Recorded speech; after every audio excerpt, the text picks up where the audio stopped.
Okei, tää on tämmönen testi tehdä tämmönen YouTube-höpöttelyvideo, jossa piirrän samalla juttuja. Jee. Kai mä voisin laittaa sen disclaimerin, jos tähän on eksyt jotain, jotka eivät puhu suomea ja seuraavat minua, niin hello, this is just me speaking random stuff in Finnish. So if you don't speak Finnish, maybe click out. I might do subtitles later, but yeah, it's much easier for me to speak in Finnish, so this is just me speaking Finnish because of that. Joo, elikkä tämä on hyvin omituista, koska harvemmin, tai en ole ennen tällaista tehnyt, niin joo, tässä on, mä nyt vaan piirrän tätä minun tämänhetkistä projektia tässä taustalla. Tää on tää mun tämänhetkinen animaatioprojekti, jota mä teen mun opinnäytetyönä. Tää on tälle mun sarjakuva Triple Chance. Löytyy Tapauksesta, tämmönen pikainen promo heti alkuun. Tätä mä oon nyt työstänyt, tai sitä sarjakuvaa mä oon nyt työstänyt 2020 vuodesta lähtien, jos mä muistan oikein.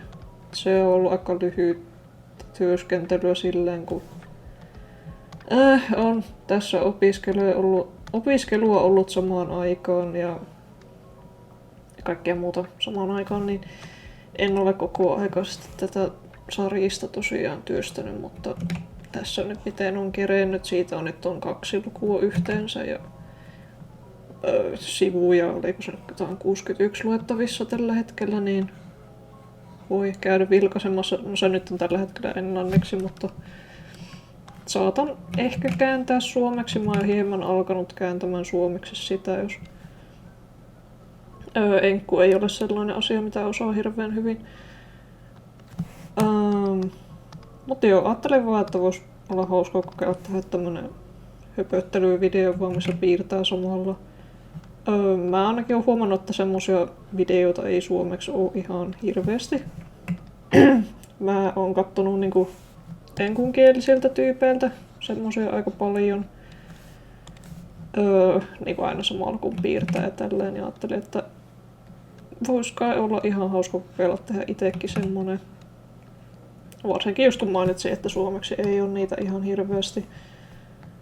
Ja joo. En nyt oikein keksinyt mitä tarkalleen piirtäisi tässä samalla, niin ajattelin, että samaan kai se sitten on vaan piirtää tätä tämän hetkistä projektia. Tää on aika loppusuoralla tällä hetkellä, mutta on tässä vielä silti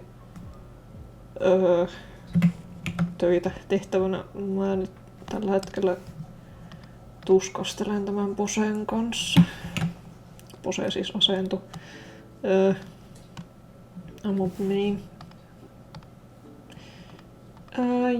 Joo, no kai mä voisin vaan vähän selittää kai itsestäni, että olen siis nonparelliperuna ja olen tällä hetkellä vaan opiskelijana ja niin, tykkään piirtää ja postaan paljon ainakin Instagramissa random piirustuksia ja niin kuin jutuista, mistä tykkää. Niin kuin yhtenä isona on juuri D&D, johon tämä minun sarjakuvakin perustuu. Ja sitten kaikki mahdolliset animaatiosarjat ja anime ja kaikki mahdollinen. No, tuo ei hirveänä kerran, kun sanon kaikki mahdollinen. No, ainakin just animaatiosarjat ja anime on yksi iso. Ja pelit. Ja niin, olen tosi monessa fandomissa, jos niin voisi sanoa. Okei, nyt tää ehkä onnistuu tämä asento tällä jotenkin. Tää nyt on vaan tämmönen random Muksu tässä, joka nyt esiintyy yhdessä kohtauksessa, että se on animaatiossa. Tää on siis tää animaatio on tämmönen tunnari tälle minun sarjakuvalleni. Hän tämmönen mainostusjuttu, mutta en tiedä, aion mä tehdä myöhemmin vielä jotain animaatiojuttuja sitä. Siihen liittyen olisi ihan hauska, jos löytyisi aikaa sitten opiskelujen jälkeen. Vielä vähän vapaana se, että mitä sitten tarkalleen tekee, kun valmistuu sitten sen jälkeen, mutta joo. Tänne siis kiinnostaa kaikki mahdollinen taide, mutta isona on ollut juuri nämä sarjakuvat ja joo, yleinen piirtely, digitaalinen piirtely ja animointi nyt se on aika vähäistä silleen, muuta kuin mä päätin tehdä opinnäytetyönä sitten animaation, mutta se oli vähän niinku tämmönen testi. Tai siis mä tein yhden animaation aikaisemmin, oliko se pari vuotta sitten, mutta sekin oli vähän niinku pakollinen yhtä kurssia varten ja siitä se vähän niinku, se vähän innoitti sitä animaatioiden tekoa itellä ja niin, sitten ajattelin, että vois haastaa itseä tehdä tämmösen animaation. Muutenkin aika vähän vielä lukijoita on tällä mun sarjakuvalla, niin se on ihan hyvä mainontaa. Mutta ehkä mä voisin selittää vähän, mistä tää on mun sarjakuva kertoo, kun niin, en ole sitä vielä tarkalleen tehnyt. Niin se siis liittyy D&D:hen. Ja se on juuri mun ja mun kavereiden D&D-kampanjan perustuva. Ja se idea tuli vähän niinku sen sarjakuvan siitä, kun me nykyisin aina nauhoitetaan niitä jaksoja niin sanotusti tai näitä sessioita. Ja että tykätään aina kuunnella jälkeenpäin sun muuta. Me ei olla julkaistu niitä missään julkisesti, koska niin. En mä tiedä, onko se varsinaisesti hirveän upeaa kuunneltavaa, kun me perseillään siinä, mutta niin, ihan vaan omia juttuja varten. Mä en tiedä, mitä mä selitän, mutta ihan vaan, koska on kiva kuunnella niitä jälkeenpäin, niin se ollaan äänitetty niitä ja niin mulla vähän ajatukset karkas. Niin, siis niitä ihan ekoja sessioita me ei ollut äänitetty. Me vasta 3. sessiolla alettiin äänittämään, kun me pidetään etänä niitä sessioita. Ja sitten niin, ajateltiin äänittää. Mulla kyllä ajatukset karkailee koko ajan, mutta niin. Ja meillä ei oltu niitä edes kirjoitettu hirveästi edes mitään ylös niistä ekoista sessioista muuta kuin ehkä jotain pieniä muistiinpanoja sun muita, niin sitten ajattelin, että hei, voisi olla kivaa tehdä vaikka sarjakuvat niistä, että mitä muistaa, mitä suunnilleen niillä sessioilla tapahtui. Niin siitä se vähän lähti sitten. Jee, mä sain tän muksun piirrettyä. Ehkä se on ihan hyvä nyt. Voin alkaa piirtää tätä toista hahmoa. Mutta toinen hahmo on siis yksi näistä päähenkilöistä nimeltä Charity. Se ei ole minun hahmo, vaan se on mun sisaruksen hahmo, joka on siinä kampanjassa. Ja joo, ehkä mä voisin selittää vähän niistä hahmoista, kun ne hahmot aika oleellisia. Eli niin, fantasian maailma on se, mihin se niin sanotusti perustuu. Ja siinä on sitten niin päähahmoina just tämä edellä mainittu Charity, joka on cleric,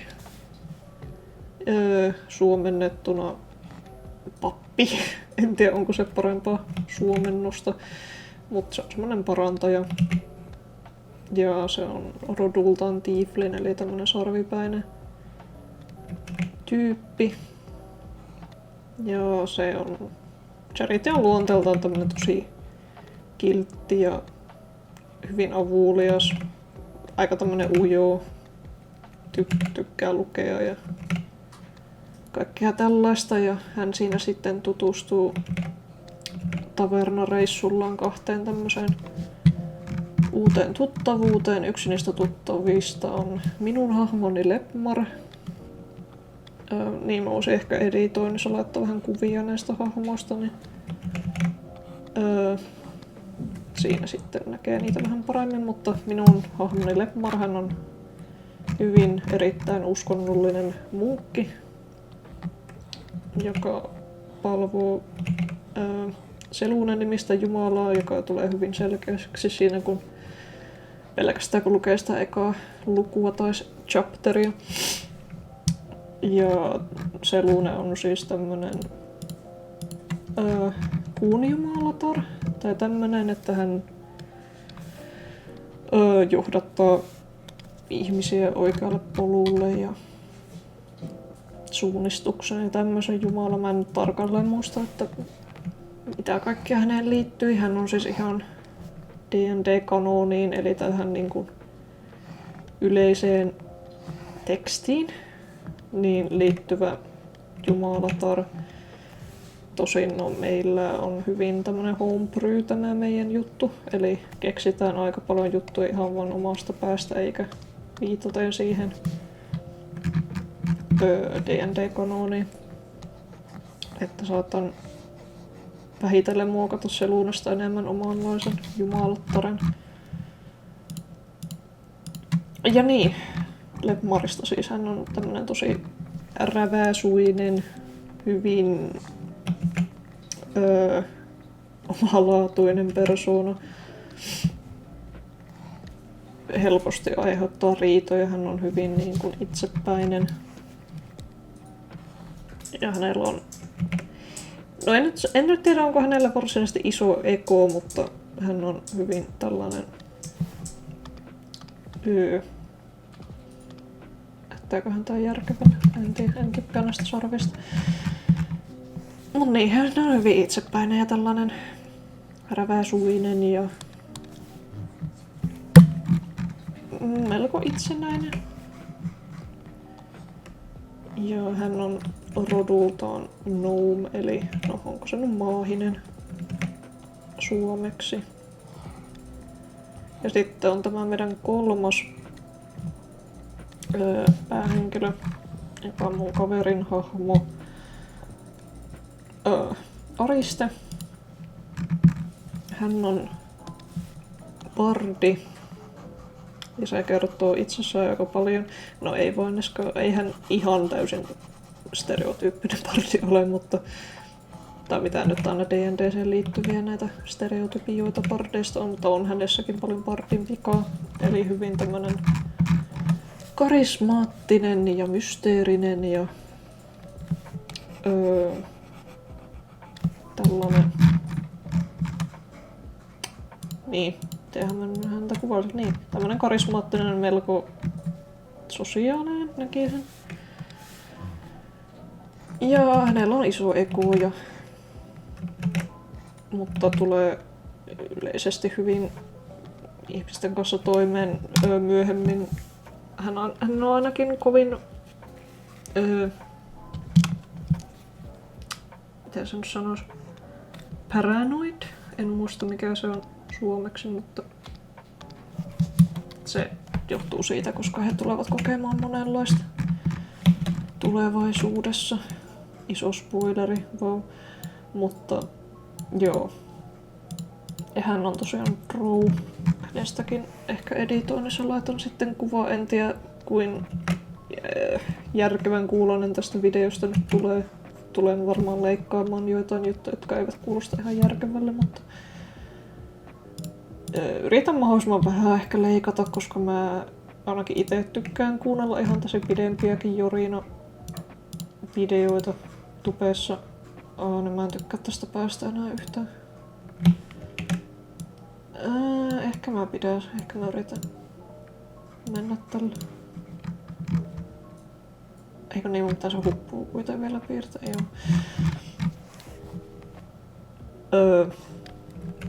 Niin, pidän näistä pidemmistä Jorina-videoista, niin en ehkä ihan hirveästi tätä editoi, mutta mä ehkä saatan laittaa tähän semmosen vähän niinku kuvaan itsestäni semmosen joku chibi-ukkeli, joka tyylin välillä vaihtaa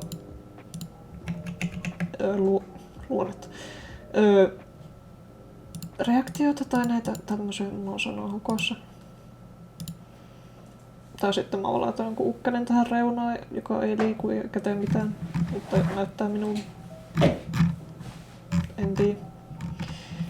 En ole tosiaan tämmöisiä videoita ennen tehnyt, niin vielä hyvin mysteeri, miten näitä lähden tekemään. Siis olisi kiva just tehdä jatkossa enemmänkin tällaisia Jorinan videoita, koska niistä pidän paljon YouTubessa. Tiedän, että ei kaikki välttämättä tällaisesta tykkää, mutta niin, omaksi huvikseen näitä nyt alan tekemään. Niin. Mulla on tosiaan ajatuksia, kukaan lähtee lentämään, niin valitan siitä. Mutta tosiaan siinä oli ne päähenkilöt, mistä juuri selitin, ja he sitten lähtevät siitä kaikkien erilaisten sattumien kautta sitten seikkailemaan yhdessä. Ja ensimmäisessä luvussa, mitä vielä teen, joka on kesken, niin he lähtevät siinä selvittämään erästä vallankaappausta, jonka he yrittävät estää, ja siinä sitten tapahtuu kaikenlaista. Suosittelen käymään lukemaan 2 ekaa lukua, jos tämä yhtään kiinnostaa, tai yleisesti niin kuin D&D-seikkailut ja tällaiset kiinnostaa. Niitä on ollut ihan hauska tehdä. Tosiaan voisin kuitenkin sanoa, että mun piirtotyyli on siinä kehittänyt aika paljon. Siinä aikana niin ykkösluvun piirtotyyli ei ole välttämättä yhtä kivan näköistä kuin ehkä nykyisin, mutta niin, en tiedä aianko mä uusi kuitenkaan sitä ykköslukua tai päivittää sitä piirrostyyliä missään vaiheessa, koska no ekaksikaan ei ole varmaan aikaa, ja sitten tokaksi sitä on kiva vertailla, että miten piirtotyyli on kehittynyt, joten en taida välttämättä koskea siihen.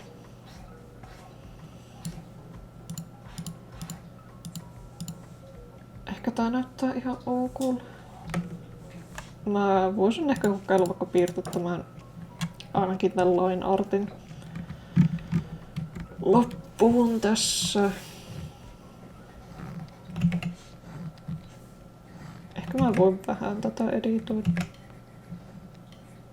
En tiedä. Mitäs muuta? Niin, tosiaan tämä D&D-kampanja, mitä me edelleenkin pelataan, niin se on ollut nyt 3 vuotta pyörimässä.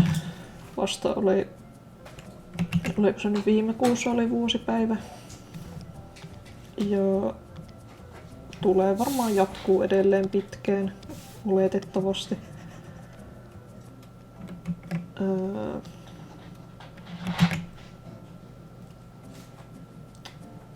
Niitä sessioita on ollut yli 100, ehkä lähelle 200, en ole varma. Ainakin 150 ehkä jotain sinne päin.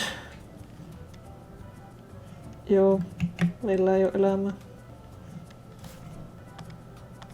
D&D on vaan kiva harrastus kaiken kaikkiaan. Saa ajatukset muualle, kun pääsee roolipelaamaan jotain ihan random fantasiahahmoa, jolla on ihan eri onnelmat kuin itsellä ja pääsee aiheuttamaan heille ahdistusta. No ei vaikka on niitä hauskojakin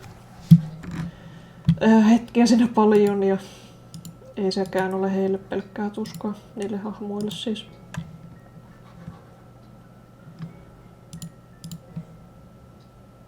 Okei, ehkä tää on ihan hyvä. Mä en tiedä, onko tää kuinka viihdyttävän näköistä tämä minun videomatsku tässä, mutta saa toki kuunnella vaan tätä minun höpötystä, jos on mitenkään mielenkiintoisen oloista, tai sitten just vaan laittaa mutelle ja katso pelkästään tätä minun piirtämistäni. Mulla on just tätä hihojen kanssa aina vaikeuksia.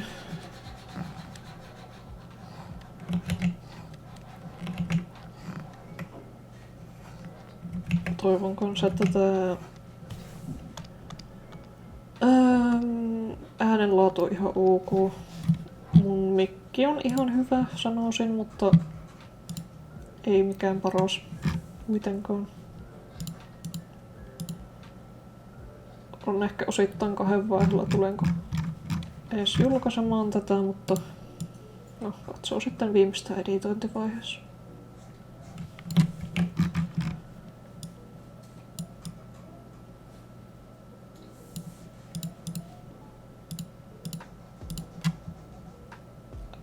Ja niin, no tässä näkyy kans vähän, tää on piirtoprosessi ja se on hyvin omalaatuinen, sanoisinko. Mulla ei usein kovin tarkkaa tämmöstä. Tässä näkyy tämä minun niin sanottu sketch layer, mikä ei ole kovin yksityiskohtainen. Et mä yleensä pidän mun sketch layerit aika tämmöisenä sekaavina, mutta ainakin niistä niinku ymmärtää, että mitä mä haen takaa, mikä on yleensä mulle se tärkein. Joskus pitää tehdä yksityiskohtaisemmat sketchit.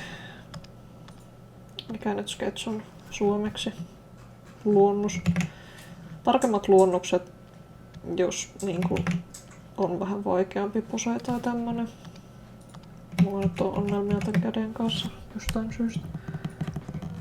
Ehkä mä laitan se selän taakse. Älkää tehkö näin, nuoret taiteilijat. Mä nyt en vaan jaksa tällä hetkellä miettiä tätä sen tarkemmin.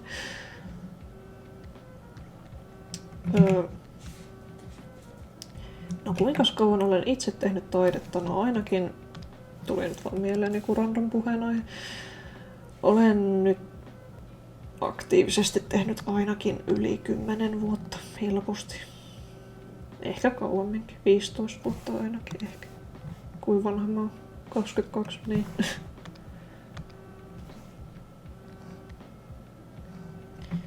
Että kyllä sitä piirrettyä on tullut aika kauan. En nyt sanoisi, että olen mitenkään huippu vieläkään, että kyllä mulla on paljon opittavaa on vieläkin. Että kyllä se piirtämisen oppiminen ja tekeminen, se on niin kuin aina oppii uutta. Sen on tässä huomannut. Onko tää kroppa? Ehkä se on. Saatan varmaan sitten, kun on saanut tän line artin tehtyä vielä jälkikäteen muokkailla.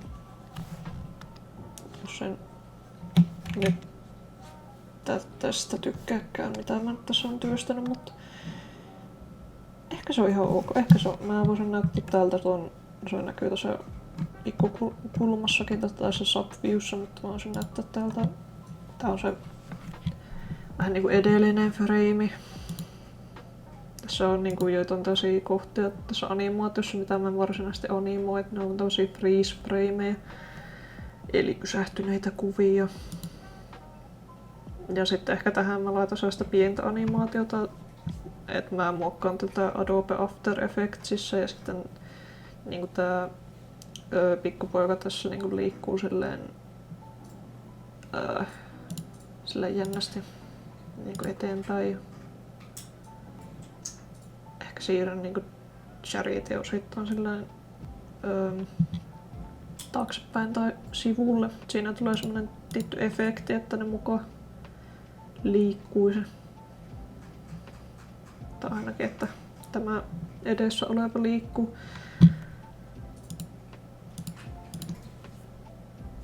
Joo, vielä pitää tuo kaapu tehdä tälle.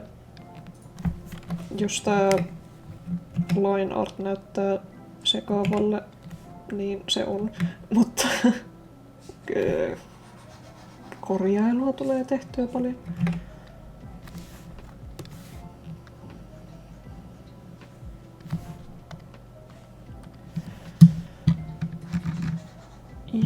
Juu. Niin se kaapu, mä tein vaikka erillisen leijerin. Mä en tiedä, ymmärtääkö kaikki välttämättä näitä enkunkielisiä. Voisin vielä noin yhdet yksityiskohdat tähän tehdä. Niin, en tiedä, ymmärtääkö kaikki välttämättä näitä tiettyjä vähän niinku enkun kielestä tulevia termejä, niinku layer ja sketch ja kaikki tämmöiset, mutta ne tulee jotenkin itselleni luonnostaan, niin pahoittelen. Nämä on näitä taidemaailman termistöjä. En tiedä, tuleeko näitä hirveästi katsoa muut kuin muut taiteilijat, mutta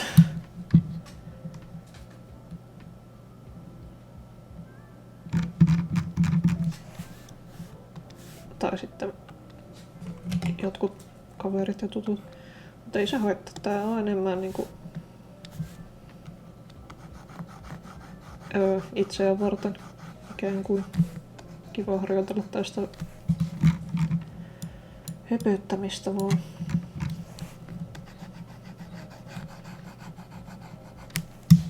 Itse osaan olla välillä aika tämmönen hiljainen persoonanen. Kiva välillä vaan vapaasti höpötellä menemään.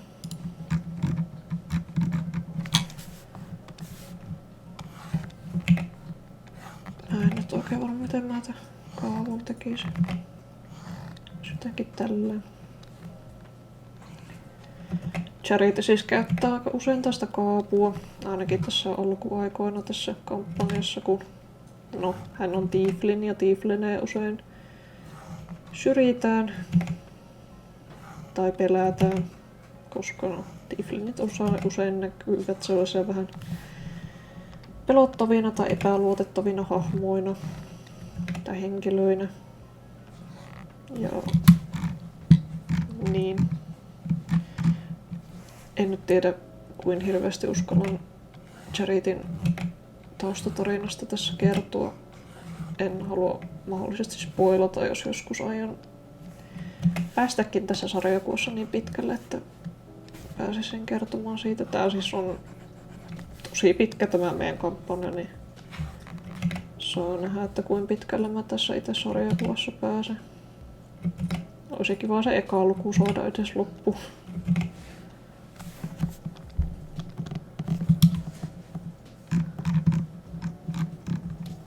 Ja sitten ehkä se toka luku.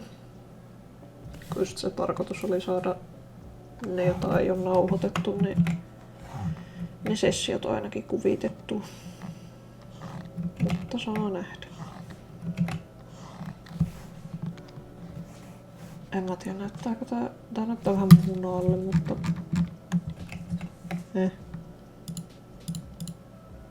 tää on välillä vaikea saattaa huppu silleen järkevästi, kun tässä on nää sarvet.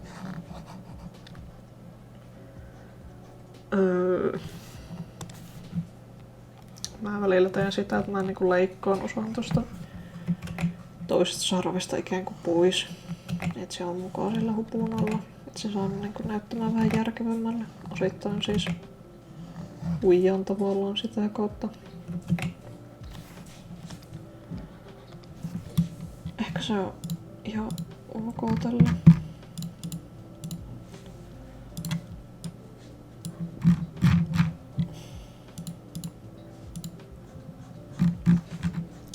Digitaalista taidetta mä oon itse tehnyt nyt jotain 4 vuotta. Enemmän nyt aloin tekemään justiin opiskeluaikoina, kun ammattikorkeassa, niin nyt sitten tänä aikana on enemmän digitaalista taidetta tehnyt, kun tämä mun ala vähän niin keskittyy enemmän digitaaliseen taiteeseen. Ja tässä sitten oppinut oikeasti asioita paljon ja nykyisin tulee tehtyä enemmän digitaalista taidetta kuin muuta taidetta. Tai siis niin kuin esimerkiksi paperille. Ja tälleen kun ennen piirsin enemmän kaikkiin vihkoihin ja papereihin ja tällaisiin paljon niin kuin tusseilla tuli piirrettyä. Mutta niin nykyisin tulee enemmän pelkästään tai suurimmalti osin vaan koneella piirtopöydällä piirretty. Mulla on tämmönen Huijonin piirtopöytä ollut mulla käytössä joku, kauankohan tää olisi, ainakin pari vuotta. Mun tuo edellinen piirtopöytä taisi olla kans Huijoni, mut siitä meni piirtokynä hukkaan ja en saanut sitten sitä enää toimimaan silleen. Mä tilasin siihen uuden kynän, mutta se ei jostain syystä toiminut. En edelleenkään tiedä mihin se kynä sitten lopulta meni.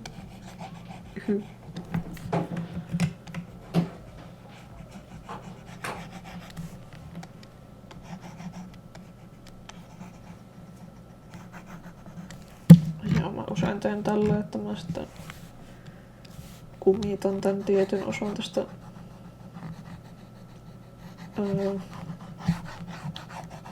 line artista, joka menee tälleen vähän niinku piiloon. Koska se on ikään kuin turha sitten, niin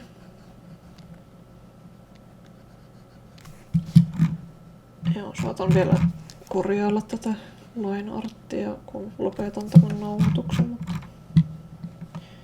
on tää aika lailla siinä sitten. Ja joo, sitten mun pitää vaan värittää tämä ja sitten tää on aika lailla valmis. Joo, ehkä mä olisin tässä alkaa lopettelemaan kanssa hypytyksen kanssa. No, kiitos kaikille, jotka oikeasti katsoo tämän läpi. Joo, ja ehkä teen jatkossa vielä näitä lisää, jos